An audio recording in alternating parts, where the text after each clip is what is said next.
നമസ്കാരം. ജ്യോതിഷപരമായ കാര്യങ്ങൾ അവതരിപ്പിക്കുന്ന അമൃതവർഷിണി യൂട്യൂബ് ചാനലിലേക്ക് ഏവർക്കും സ്വാഗതം. ആദ്യമായിട്ടാണ് ഈ ചാനൽ കാണുന്നതെങ്കിൽ സബ്സ്ക്രൈബ് ചെയ്യുക, ലൈക്ക് ചെയ്യുക. ഉത്രാടം നക്ഷത്രജാതരുടെ ജൂൺ മാസഫലമാണ് എന്ന് പറയുന്നത്. ഈ നക്ഷത്രജാതർക്ക് വ്യാഴം, ശനി, ബുധൻ എന്നീ ഗ്രഹങ്ങളുടെ സ്ഥിതി അനുകൂല സ്ഥിതിയിലായതിനാൽ ഈ മാസം ഗുണഫലങ്ങളായിരിക്കും കൂടുതലായിട്ടും ഇവരുടെ ജീവിതത്തിൽ സംഭവിക്കുന്നത്. കർമ്മമേഖലയിൽ പുരോഗതി ഉണ്ടാകുന്നതാണ്. തൊഴിലവസരങ്ങൾ ധാരാളം ഇവർക്ക് ലഭിക്കുന്നതാണ്.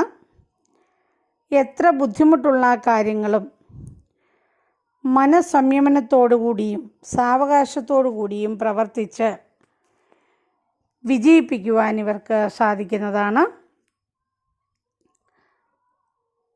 സങ്കല്പങ്ങൾ പലതും സാക്ഷാത്കരിക്കപ്പെടുന്നതാണ്. ദമ്പതിമാർക്കിടയിൽ അസ്വാരസ്യങ്ങളൊക്കെ ഉണ്ടാകാവുന്നതാണ്. ഗ്രഹസ്വസ്ഥത കുറയുവാനുള്ള സാഹചര്യങ്ങളെ ക്ഷണിച്ചു വരുത്താതിരിക്കേണ്ടതുമാണ്. സന്താന ഗുണം ഉണ്ടാകും. ഗ്രഹജീവിതവും ഗുണകരമായി തന്നെ ആയിരിക്കും. ജീവിതത്തിന് അർത്ഥമുണ്ടെന്ന് തോന്നുന്ന ചില നല്ല അനുഭവങ്ങൾ ഉണ്ടായേക്കാം. ഏത് രംഗത്തും പ്രയത്നത്തിനനുസരിച്ചുള്ള ഫലപ്രാപ്തി ഉണ്ടാകുന്നതുമാണ്. അത്യന്തരം ഭാഗ്യകരങ്ങളായ ചില അനുഭവങ്ങളും ഉണ്ടാകാവുന്നതാണ്. കലാ സംഗീതാദി രംഗത്തുള്ളവർക്കും ഗുണാനുഭവ സാധ്യതയുണ്ട്. കർമ്മരംഗത്ത് കൂടുതൽ അഭിവൃദ്ധി സാധ്യതയുള്ള കാലഘട്ടം കൂടിയാണ്. വിദേശവാസികൾക്കും കർമ്മരംഗത്തുള്ള പ്രതിസന്ധികളൊക്കെ മാറിക്കിട്ടുന്നതാണ്.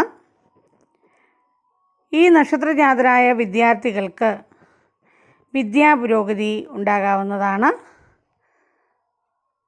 ഈ നക്ഷത്രജാതർ എടുത്തു ചാടിയും മറ്റുള്ളവരോട് ആലോചിക്കാതെയും ഒന്നിലും ഇടപെടരുത്.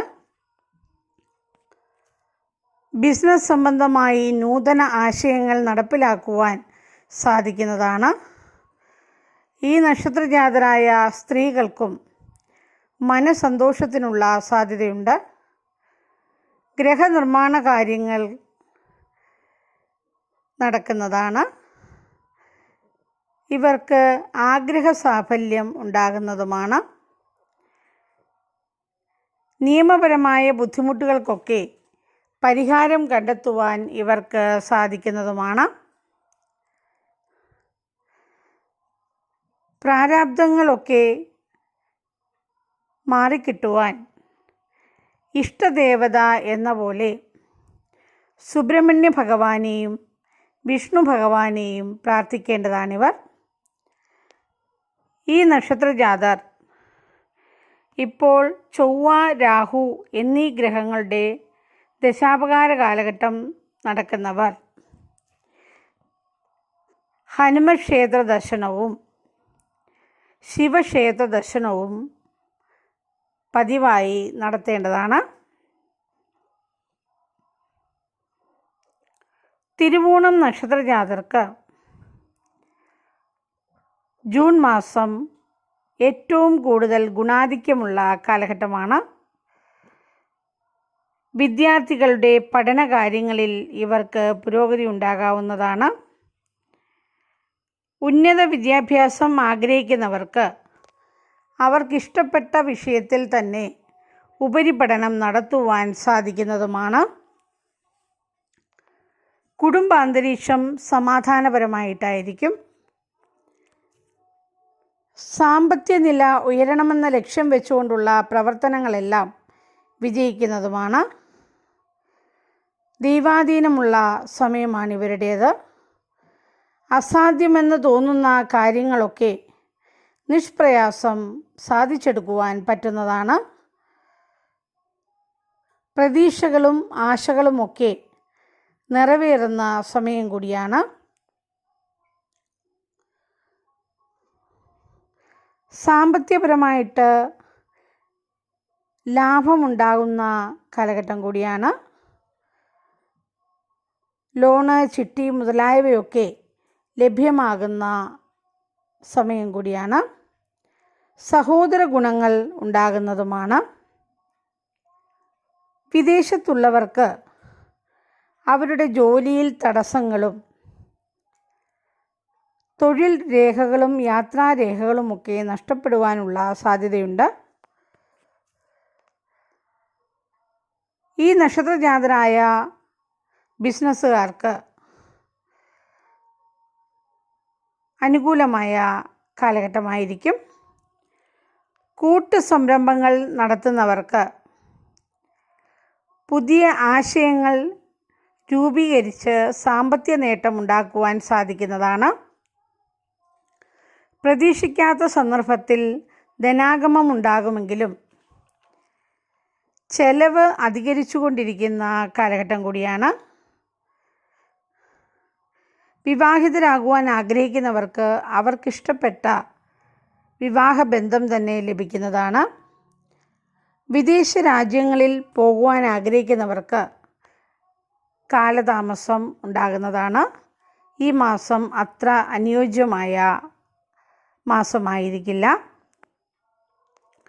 പൂർവകാല സുഹൃത്തുക്കളുമായി വിരോധം വരുവാനുള്ള സാധ്യതയുണ്ട്. ഈ നക്ഷത്രജാതരായ ഉദ്യോഗസ്ഥർക്ക് എല്ലാ രംഗത്തും ഉയർച്ചയും അംഗീകാരവുമൊക്കെ ഉണ്ടാകുകയും സർക്കാരിൽ നിന്ന് ആനുകൂല്യങ്ങളൊക്കെ ലഭിക്കുകയും ചെയ്യുന്നതാണ്. ഈ നക്ഷത്രജാതരായ സ്ത്രീകൾക്ക് ആഭരണങ്ങളും വിശിഷ്ട വസ്ത്രങ്ങളുമൊക്കെ ലഭിക്കുന്നതാണ്. സന്താനങ്ങൾക്ക് ശ്രേയസ് വർദ്ധിക്കുന്നതുമാണ്. എന്നാൽ ഇവരുടെ ആരോഗ്യസ്ഥിതി അത്ര മെച്ചപ്പെട്ടതായിരിക്കില്ല. പല പ്രകാരത്തിലുള്ള രോഗപീഠകൾ വർദ്ധിക്കുന്നതിനാൽ വിദഗ്ധ പരിശോധനയ്ക്ക് വിധേയരാകുന്നതാണ്. തിരുവോണം നക്ഷത്രജാതർ ഈ മാസം ദോഷശാന്തിക്കായി നവഗ്രഹ ക്ഷേത്ര ദർശനം നടത്തേണ്ടതാണ്. അതുപോലെ ദേവീക്ഷേത്ര ദർശനവും നടത്തേണ്ടതാണ്. നന്ദി, നമസ്കാരം.